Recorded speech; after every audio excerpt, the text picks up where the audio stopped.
Thank you, Mary. I want to do exactly that.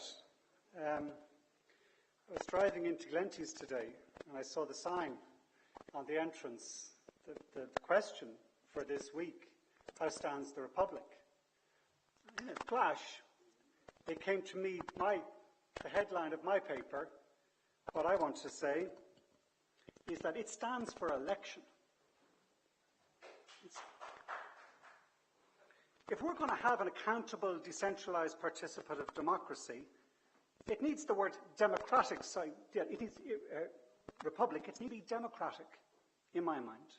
There is strength in politics. There is strength in representation, right down to the most local level. It's difficult in politics at the moment. It's difficult for every political party in every country in the Western world. I just wanted to cite three, maybe academics who've just written recently, pointing out some of the reasons why.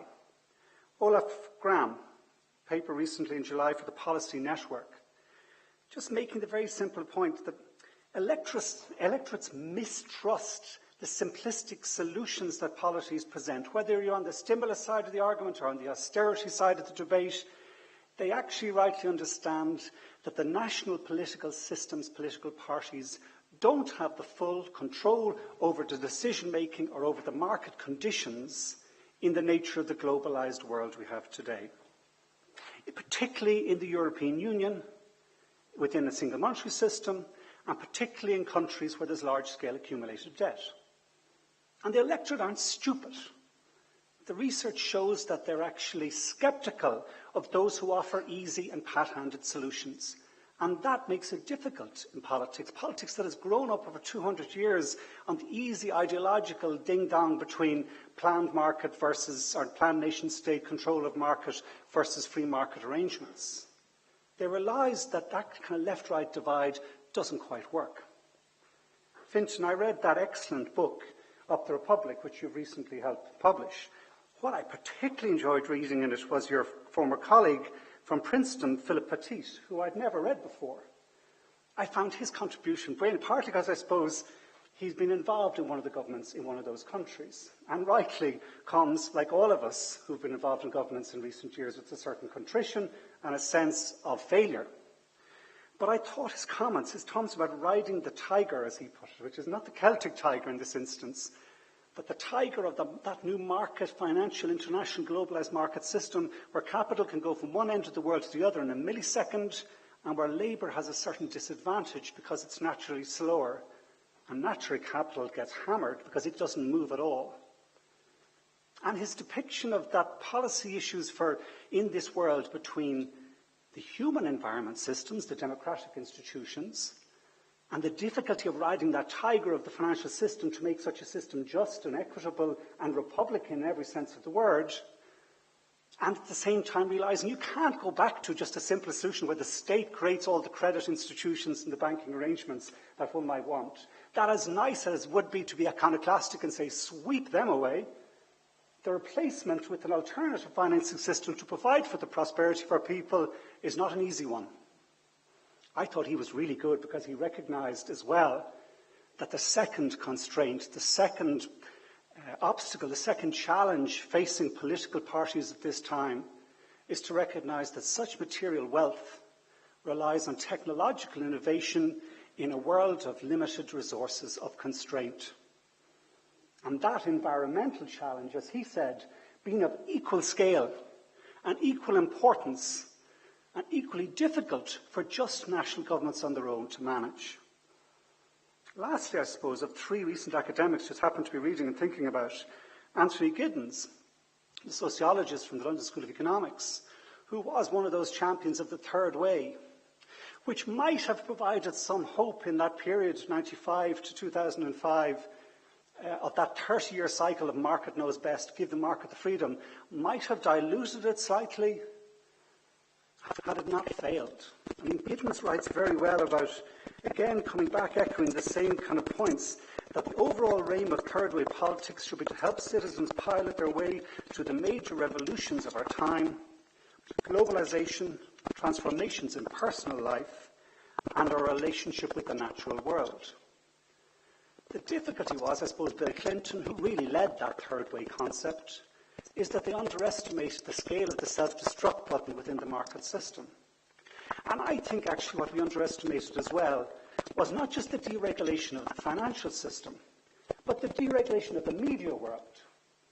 Under Ronald Reagan in the 80s, the removal of the need for fairness and balance within media coverage allowed for a hegemony of those who had an interest in the financial system to dominate public debate as well as the financial markets. Or the fact that in the UK, the prime ministers there were cooking dinner for Rupert Murdoch in their own private bedroom above number 10 Downing Street was a sign of how much the control of our public discourse and debate were dominated by those who were in favour of deregulation. And perhaps that's one of the reasons, the very valid question you ask, why there's so little attention paid to white-collar crime in compared to other crimes. Bizarre, at a time over that 30-year period when the instance of violent crime decreased, the instance of imprisonment of those responsible for those crimes or accused of such dramatically increased. I think it's understanding that full environment within which we've been existing political parties is important when you start to consider how we stand for election again and how we stand to rebuild our republic. And I think it's going to have to be fundamentally different. 2008 was a fissure that requires a response, a complete change in the culture and the values in the economic and political system as we govern it and try to regulate it, given the overall complexity. And just last constraint, I suppose, to put on that international aspect of it. We have to remember, you've said in that book, Fintan, that it would be great if we could go back to that glorious period between 1945 and 1980, when the Western economies showed such growth. But the difference is, in that time, we in the Western world, with only 20% of the population, consumed 80% of the resources. The rest of the world is not going to see that as an operating assumption for our children in the next 40 to 50 years. How do you manage in European politics, in whatever country you are, not the retreat, but certainly the advance of the East and the South, which is going to happen, and us holding our position? And how do you also manage that politically in a world where the source of our power, the source of our energy and wealth, that fossil fuels that have driven society for 200 years, we now know we have to leave 4/5 of them under the ground if we're not going to hand over to our children a legacy of a burnt planet. So politics is tough. The environment is not easy. But that doesn't mean that we go another way. That means we start changing our way in how we do politics. I was very privileged to be here 3 years ago when the Taoiseach, and now Taoiseach, then leader of the opposition, Enda Kenny, gave a speech. It was certain of a triumphant entrance. He just, I think, seen off Richard Bruton in an internal schmozzle. And he arrived here like one of those boxing scenes. He came up the middle aisle. We were waiting patiently over the top as the Fine Gael faithful who were gathered in much numbers in the audience greeted their welcoming hero. He set out then the strategy and the narrative and the message that has applied for the first 2.5 years of the government that he has led, that Ireland will be the best little country in the world to do business. I'm not too sure if that is the new way. Yes, we need to be good at business. I come from a business background myself. But I'm not too sure that's going to get us there where we need to go, a new republic. I mean, I know, Fintan, again, I read with real interest where you said you could see the response from the Irish people to this crisis in 2 different ways. You could see it as a fatalistic surrender in some ways. Or you could, as most people internationally see it, as a sign of a doubting nation, of strength through real hardship and straightness. And the Taoiseach, when he goes abroad, I know he gets that message. I know that in the States, they love him. And that story of people breaking against the hard knocks and getting back, the natural American narrative. I know as well, I'm sure in his EPP meetings, which for too long managed and determined what European policy was, it was decided in the EP meeting because they had a majority in the European Council before they went into the main event.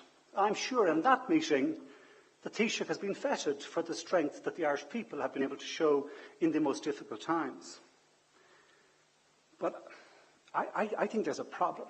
I think there will at some point be a certain silent resistance to our story if we don't stem the series of stories that are going out about us being the best little business country in the world, which didn't stand up and say we will end the double Irish tax break. Because that's not the system we need in this new financial world. It's not right, it's not fair. Which didn't stand up for the financial transaction tax, which is one of the most first obvious policy instruments we should be agreeing to, given the damage that casino capitalism had done to our own people. That allowed Angela Merkel, the Chancellor of Germany, get away with saying that we were actually the kind of slightly weak boys in the link in terms of data protection last week. Or that we allowed the horsemeat story to go out there. It wasn't us, it was the Poles, or it wasn't us, it was the Dutch. Or the story that we're going to be the baby infant food formula for China and India, and we'll have to put a lot of the climate change targets we have to aside ahead of that important mission.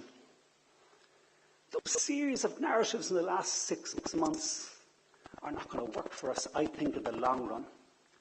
If we're going to have accountability as a core in a new republic, we have to be accountable to the rest of the world as well. And we have to be part of a new accountability that puts some manners in the financial system and does not allow it to trip us up in a future occasion. I'm going to stand, I hope to stand, for the European Parliament next year. Because I think actually the decisions are increasingly, I've seen it taken in the Parliament and not in the Parliament here at home. And I don't object to that. My republic extends to the 28 countries that we are joined together with. I've seen it work, and I've seen it at close quarters fail. I've seen it actually weak in the context. A lot of the decisions that affected us were determined at G20 level. So I want a strong Europe, and I want a strong Irish voice in Europe, and one that has a certain vision for what we stand for and where we want to go, which is more than just being the best little business country in the world. Lastly, on this issue of accountability, I remember Fintan at the height of the crisis, and we're still in the middle of it and could still go wrong, it's not over yet. But you looking at that proposition for payment would be restricted in the country to €80,000 a year. And my heart said yes. And when you argued the point that we could use the money that we would get from the taxation of people to bring them down to that, to pay for the likes of autistic services for young children, my heart leaped even more to say yes. But my head said, we still live in this globalized world. You know, if there's a risk that we lose the Googles and Intels and Facebooks and Pfizers and CRHs and Gambias of this world, we may not have the money to pay for the welfare of those children, and the funding has dramatically increased in the last 20 years, and we've got to be careful that we don't lose that and risk it. So the decisions in politics are constrained as to how you actually, what you can practically do with certain of the values that you espouse. I think one of the accountability shifts we need to make is a new metric of economic progress across a whole range of different ways in terms of what we measure as success.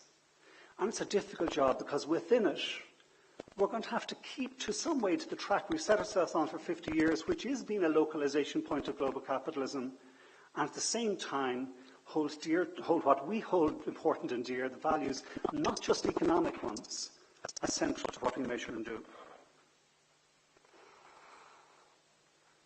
In terms of decentralisation, again, to somewhere like Glenties, what promise can we give the young people of this town that they will be able to come home from Australia or Canada? What promise can politics give a 16-year-old boy or girl here in terms of what the future may hold? That's the key question of politics in our time. It's not an easy one. No one in the 5 years since 2008, the crisis has fallen, I think have really convincingly articulated a promise that those people could believe in. No one has unfurled a banner that a 16-year-old could easily follow. And I don't know, it's not going to be easy. I read in one of the papers today, the Bishop of Tuam, was it up in Croagh Patrick yesterday, saying we were overconfident. We had excessive belief in our capability, and I think that's true. But I think we also all know that we also have reason to be confident.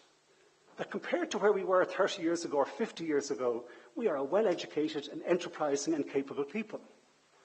And it's that mix in whatever narrative that we have for those 16-year-olds and 26-year-olds over in Australia is what we need to get right. For me, I'm green. There's a man, Jeremy Rifkin, who has a narrative that I buy into. And it's a story of understanding that as well as that globalization, what's happening in the world I spoke about earlier, there is in fact a communications revolution occurring that is on the scale of all the biggest revolutions we've had in the past. The print revolution, the script revolution, the introduction of the new telephones and other systems in the last century. And that communications revolution will in turn help an energy revolution which is already starting to take place. And it in turn, in a cycle of the way things tend to work, when communications technology changes, you see social revolution or revolution coming with it. And that there's every prospect that that could be an empathetic revolution which recognises the next step we've made up in understanding our psychology and neurology, that we are actually empathetic people. And that's very broad and that's very big, but for me it applies to every town and every village and every city in this country. Because when it comes to driving that revolution and being part of it, there's a role for every town and every village and every city. When we're tackling climate change, there are really big challenges that we have ahead of us. Some could say, well, listen, what's the point of me doing something? Because China is the big problem with all the coal plants, and it is. But you can look at it in a different way. You can look at it actually, this is an opportunity for every village to shine, and for every village to buy into a better new economy that replaces that fossil fuel economy in a way that's labour-intensive and rich. And it's doable. It's a better economy. It's better food for us. It's travelling lighter and more cheaply. It's wasting less. It's being energy clever. It's very practical. It's very community orientated. Like getting a good transport system so people are less isolated in rural areas requires us to pull together. It will not work in the atomised, individualised state that developed in that Gordon Gekko greed is good world of the last 35 years. So I think it's not an easy one to sell to people. We've got it terribly wrong in terms of how we've presented these revolutions as they're happening. But the communications revolution is a distributed one. It distributes access right down to every village. And that's our opportunity, particularly in rural towns across Ireland. To do that, you need, exactly as you say, Fintan, you need strong local democratic institutions. They exist in the non-legal political world, but they don't exist in politics.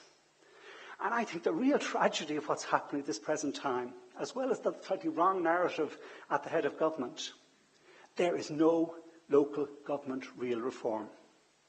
Phil Hogan has gone back to the old way. And I think that's such a missed opportunity when we're reducing water charges and property tax. And now is the time to do it. Everyone, all the research knows that if you return funding capability to local government level, it will be better. We haven't done that.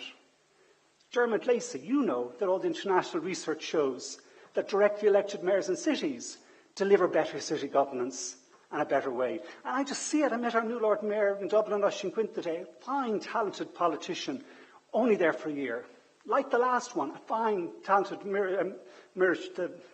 like Andrew Montague, like yourself, a series of mayors who all know that we need to move towards direct elected mayors, and nothing happens. They're missing the reform opportunity, and that is the biggest shame about this period of time when we're adjusting. We need participative democracy. People need to engage.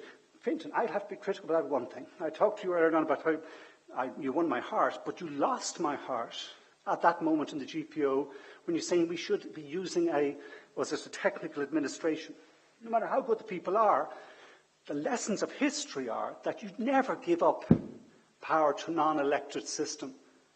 That those who promise to free you will inevitably in such situations end up enslaving you. And even if there's referendums with it, the history of referendums in such circumstances is not a good one. And I say that with respect because we're still not out of the crisis. Things could still go awry. And if they do in those circumstances, I think the last thing we should do is abandon politics. For as much as I'm critical of this current government, I left the last straw with a certain sense, just hand the baton on, don't let it drop. This country has maintained parliamentary democracy for a long time, longer than most other European countries, and our interest, remember Brendan Halligan saying this to me, true, our belief and faith in parliamentary democracy goes back before the foundation of the state. That belief in O'Connell is strong in our people still. It's there. You get it when you go door to door. You can almost sense it. And we should not give that up. We should stand for election, or have elections if we're not happy with the governments that we have. But we should never give that up for some alternative short-term technocratic administration. I wish at that time, Fintan, that you had run in that regard. I think you would have got elected. And I think it would have been brilliant. Anyone who's been elected for anything, a local council, a local, broader subset of a local council, has that transformative experience when your mind changes from they should do something to we should do something. And you write in your essay correctly about a republic is something you have to nurture and you have to care and you have to manage, and part of that is standing. And I was thinking those words of what's that, saw Dr. Song, that kind of came to me. I was just thinking about this in terms of what the inspiration it would have given. To win just once, that would be enough.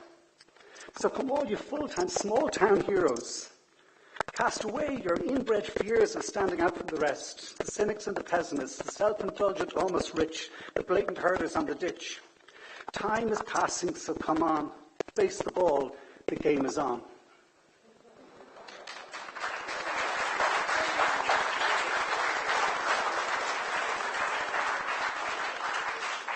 I say to you, it's still time to run. I think it's time to stand up for the Seanad. I mean, are we going to be so complacent about our democratic and constitutional institutions that we say we can afford to lose, we can sliver the Constitution into loads of little bits and throw the second house out, when what your essay correctly says, we need mixed institutions. We need obstreperous people in that Seanad. And the history, there is examples. Yeats, I'm thinking of you now as a writer. Havel, Hyde, Pearce. Dave McGonagall's doing a good job in it. Geraldine Kennedy, Conor Cruise O'Brien. Larry was never a journalist, or a novelist, or a poet.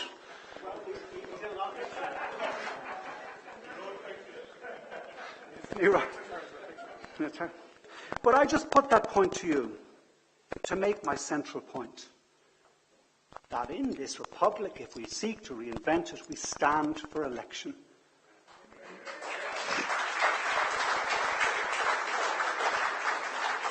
One last point, and again, maybe I'm thinking a bit harsh here, but which is the great joy of someone who puts themselves out in a country position, which is not easy. But there was one article that I read of yours a while ago, which just made me think about something. And it was about the new government, and it was right to give them a good kick for not doing the political reform that they said they would, not fulfilling those 10 fairly simple things you set out in a reform document back in 2010. But you said something, and you said, well, at least they're well-intentioned, unlike a pass lot. At least that's good mind reading, because I let someone know what my intentions are. But it made me think of our own party and our own experience. And I just wanted to give one example of standing by the Republic as I saw it. Because in that election in February 2011, hundreds of people came out for our party canvassing. It was a bit like a political version of the Psalm. Like you were going out into a bullet-riddled world of abuse and criticism, understandable. And we went, in my own constituency and so many others, what we like to do, to every single door. We rang on every single bell and presented ourselves and asked the person who answers, that citizen, what's your sense of things? And tried in a respectful way to set out what we stand for. And I think if there's examples that I've seen in my time, and we lost, and we accepted that with good grace, but actually the standing was honourable and republican in the finest way. And that's why I say stand for election. Thank you.